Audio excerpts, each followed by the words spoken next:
తాకట్టులో ఉన్న బంగారాన్ని విడిపించి ఆ రోజున్న మార్కెట్ ధర కట్టి మిగిలిన డబ్బును మీకు అందిస్తుంది కొమ్మూరి గోల్డ్. నమస్తే, నేను ముఖేష్.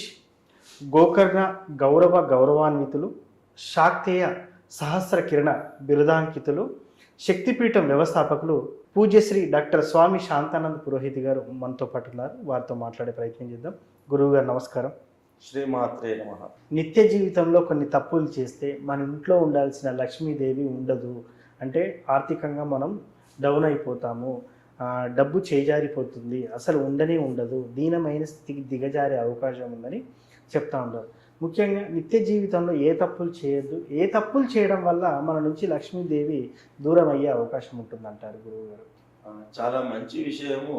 ఇవి మనకు తెలిసి కూడా మన చేతులారా లక్ష్మీ అమ్మవారిని మనం దూరం చేసుకుంటూ ఉంటాం. చిన్న చిన్న విషయాలు మనందరికీ తెలిసినటువంటివి, ఇవేమో పెద్ద వేద శాస్త్రాలు చదవాల్సిన అవసరం లేదు.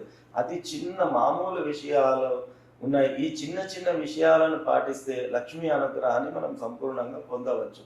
లేదంటే అమ్మవారు అంతే దూరంగా మన నుంచి వెళ్ళిపోతుంది. అందులో ఉన్నటువంటి ముఖ్యాంశాలు ఏమిటి అంటే, చాలా సందర్భాల్లో నేను ప్రస్తుతిస్తూ ఉంటాను. నిత్య దీపారాధన అనేది అత్యంత ముఖ్యమైనటువంటిది. దీపం లేనటువంటి ఇల్లు శ్మశానంతో సమానము అని మనకు శాస్త్రం చెబుతుంది, పెద్దల ఆర్యోక్తి. కాబట్టి నిత్య దీపారాధన అనేది తప్పనిసరి.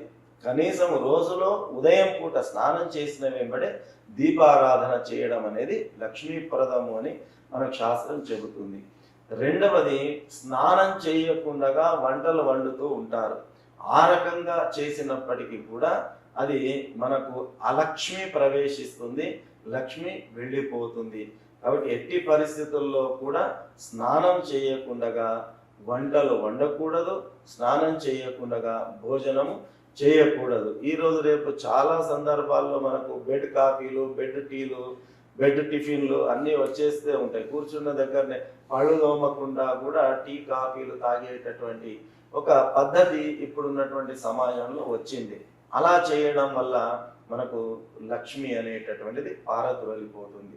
అంతేకాకుండా పెద్దలు మనకు చెప్పారు, మనము పడుకునేటటువంటి పరుపు ఏదైతే ఉంటుందో ఆ పరుపుపై కూర్చొని టిఫిన్లు కానీ భోజనాలు కానీ ఎప్పుడు కూడా చేయకూడదు. అది కూడా దారిద్ర్యాన్ని కొని తెచ్చేటటువంటి విషయం. ఎట్టి పరిస్థితుల్లో కూడా ఆ పరుపును తాకకుండా వాటిపైన కూర్చొని మనము టిఫిన్లు ఎటువంటివి కూడా తీసుకోకూడదు. మామూలుగా నేలపై కూర్చోవచ్చు, కింద కూర్చునే అవకాశం లేకుంటే టేబుల్ కుర్చీలు అయినా పర్వాలేదు, కానీ పడుకునేటటువంటి పరుపు పైన కూర్చొని మాత్రము ఎట్టి పరిస్థితుల్లో టీలు తాగడము, టిఫిన్లు చేయడము, భోజనాలు చేయడము అనేటటువంటివి చేయకూడదు. ఇది ఒకటి మనం పాటించాల్సినటువంటిది. అంతేకాకుండా సాయం సమయం లోపల నిద్రించకూడదు. సాయం సమయంలో నిద్రించినా కూడా దారిద్ర్యం వస్తుంది, లక్ష్మీ అమ్మవారు వెళ్ళిపోతుంది. సాయం సమయంలో గోళ్ళు కత్తిరించుకోకూడదు, సాయం సమయంలో కటింగ్ చేసుకోకూడదు. ఈ రకమైనటువంటివి. సాయం సమయంలో సూర్యాస్తమయం తర్వాత సంభోగ క్రియలు అనేటటువంటి మధ్యాహ్న సమయం కానీ, ప్రాతః సమయం కానీ, సాయం సమయం కానీ, ఈ సమయాదుల సంభోగ క్రియాదులన్నీ కూడా నిరపకూడదు. అలా చేసినప్పటికీ కూడా అది పితృదేవతల ఆగ్రహానికి గురి కావడము, తద్వారా లక్ష్మి వెళ్ళిపోవడం అనేటటువంటిది జరుగుతుంది. ఇంట్లో కనుక శుచి శుభ్రత కనుక లేకపోయినట్టయితే, కొందరు ఇళ్లలో మనం చూస్తూ ఉంటాం, ఎక్కడ పరుపులు అక్కడ పడి ఉంటాయి, ఎక్కడ సామాన్లు అక్కడ పడి ఉంటాయి, ఎక్కడ ఉన్నటువంటి వస్తువులు చిందర వందరగా కనిపిస్తూ ఉంటాయి.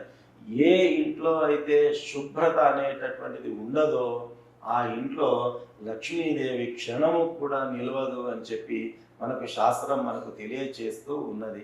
అంతేకాకుండా ఏ ఇంట్లోనైతే స్త్రీలు దూషింపబడతారో, అకారణంగా కన్నీళ్లు వాళ్ళు కారుస్తారో, ఆ రకంగా ఇంట్లో ఉన్నటువంటి మాతృమూర్తులు కన్నీళ్లు రాలిస్తే కూడా ఆ ఇంట్లో లక్ష్మీ నివాసం ఉండదు అనేటటువంటిది శాస్త్రం మనకు తెలియచెబుతుంది. పితృదేవత ఆరాధన ఏ ఇంట్లోనైతే జరగదో, అంటే కొంతమంది వాళ్ళ నాన్నలు కానీ, అమ్మలు కానీ, తాతలు కానీ, అవ్వలు కానీ చనిపోయి ఉంటారు. సంవత్సరానికి ఒకసారి కనీసము పితృదేవత ఆరాధన చేసి పెద్దల్ని చేయడము ఆ రకమైనటువంటివి ఉంటాయి. కనీసం ఫలానా వాళ్ళు చనిపోయినారు, ఫలానా రోజు చనిపోయినారు అని వాళ్ళని స్మరించుకొని పెద్దల పితృదేవతల ఆరాధన కూడా మర్చిపోతున్నటువంటి కుటుంబాలు ఎన్నో ఉన్నాయి. తద్వారా ఆ పితృదోషం వల్ల లక్ష్మి అనేటటువంటిది వెళ్ళిపోయేటటువంటి అవకాశం ఉంటుంది. ఆ రకంగా ఇటువంటివి ఎన్నో చిన్న చిన్న విషయాలు మనకు మన శాస్త్రంలో సూచించడం జరిగింది. కాబట్టి ఇవి చూడడానికి చాలా చిన్న విషయాలే, కానీ వీటిని పాటించకపోయినట్టయితే లక్ష్మి శాశ్వతంగా మన నుంచి దూరం అయిపోయి దారిద్ర్యము ఆవహించేటటువంటి అవకాశము సంపూర్ణంగా ఉంటుంది. కాబట్టి ఈ చిన్న చిన్న మార్పులు మన జీవితంలో కనుక మనం తెచ్చుకున్నట్టయితే లక్ష్మీ అనుగ్రహాన్ని పొందుతాము. సో ముఖ్యంగా చూడ్డానికి చిన్న తప్పులే కానీ ఇంతటి ప్రభావం చేస్తాయని మీ ద్వారా తెలుసుకున్నాను గురువు గారు. అవునండి, ఎందుకంటే విషము ఒకటే చుక్క, చిన్న చుక్క ఉంటుంది, కానీ ఇంత పెద్ద స్థూల శరీరాన్ని అది పడవేసేటటువంటి శక్తి ఆ చిన్న బిందువులో ఎట్లాగైతే ఉంటుందో, మనం చేసే పొరపాట్లు చిన్నవే కానీ దానివల్ల వచ్చే కష్ట నష్టాలు మాత్రం పెద్దవి. కాబట్టి ఈ చిన్న చిన్న తప్పులను మనం సరి చేసుకున్నట్టయితే తప్పకుండా లక్ష్మీ అనుగ్రహాన్ని పొందవచ్చు. సో ముఖ్యంగా నిత్య జీవితంలో ఇలాంటి తప్పులు చేయడం వల్ల ఇంట్లో లక్ష్మీదేవి దూరం అయ్యే అవకాశం ఉందని చాలా చక్కటి వివరణ ఇచ్చారు. ఇప్పటికైనా ఈ వీడియో చూసిన వాళ్ళు అలాంటి పనులు మానుకొని చక్కగా లక్ష్మీదేవి స్థిరంగా ఉండే నివాస స్థలం ఏర్పాటు చేసుకుంటారని అనుకుందాం గురువు. ధన్యవాదాలు. శ్రీమాత్రే నమః.